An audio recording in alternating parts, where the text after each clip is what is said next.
nous allons réaliser la dissection d'un œil de porc. Pour ce faire, nous devons respecter plusieurs consignes de sécurité. Dans un laboratoire, il faut apprendre à travailler dans le respect optimal des règles de sécurité, d'hygiène et de respect de l'environnement, et se méfier de la routine du travail de laboratoire. Il faut bien suivre le mode opératoire, il faut mettre des gants, ne jamais sentir un produit directement, ne jamais toucher un produit inconnu sans l'avis de ton professeur, ne toujours demander à son professeur avant d'effectuer une manipulation, ne rien manger et ne rien boire, c'est très important. On ne court pas dans un laboratoire, on ne fait pas de gestes brusques, on n'encombre pas sa portion de paillasse de laboratoire, on prend que le strict nécessaire, crayon, gomme, feuille de papier. On s'attache les cheveux quand on a des cheveux longs, on se lave les mains après les manipulations et on lave et on range le matériel une fois les manipulations terminées.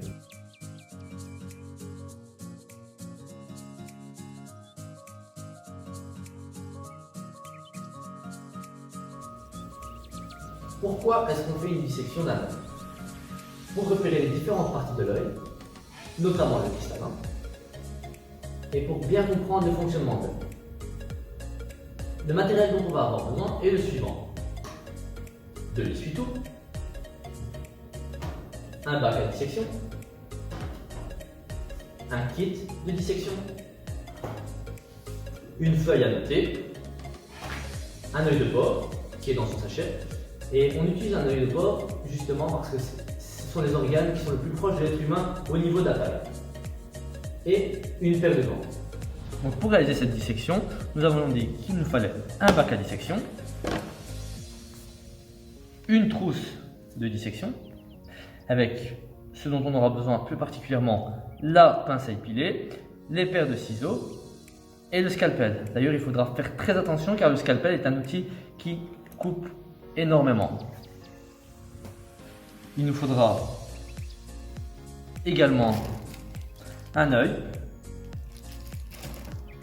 et la paire de gants qu'on va enfiler. Maintenant que les gants sont enfilés, nous allons prendre l'œil de porc. Le voici. On peut remarquer qu'autour de l'œil, il y a beaucoup de gras et de muscles. Donc on va commencer par découper tout ce gras et tout ce muscle. Pour cela, nous allons prendre une paire de ciseaux. Découpez bien en faisant attention à ne pas couper dans l'œil.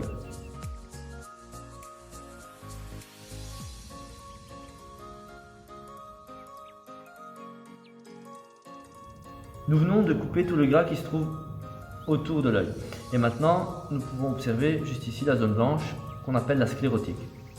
La partie bombée de l'œil ici se nomme la cornée. Elle est transparente et elle nous permet de voir la zone ici appelée l'iris qui donne la couleur aux yeux et la tache noire au milieu qui est un orifice qu'on appelle la pupille. La pupille est donc un orifice qui permet à la lumière d'aller converger jusque dans le fond de la rétine. L'image présente sur la rétine sera envoyée par le nerf optique qui se trouve ici jusque dans le cerveau. Maintenant, nous allons prendre le scalpel afin de réaliser une incision dans l'œil, juste ici. Attention, lorsque vous réalisez l'incision, de bien la faire à ce niveau-ci.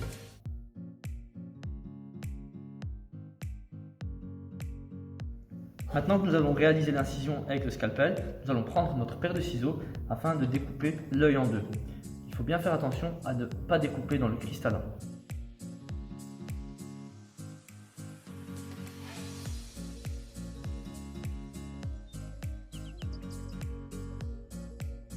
Maintenant que nous venons d'ouvrir l'œil en deux, nous remarquons qu'il y a deux parties. L'arrière de l'œil avec le nerf optique et l'avant de l'œil avec la cornée.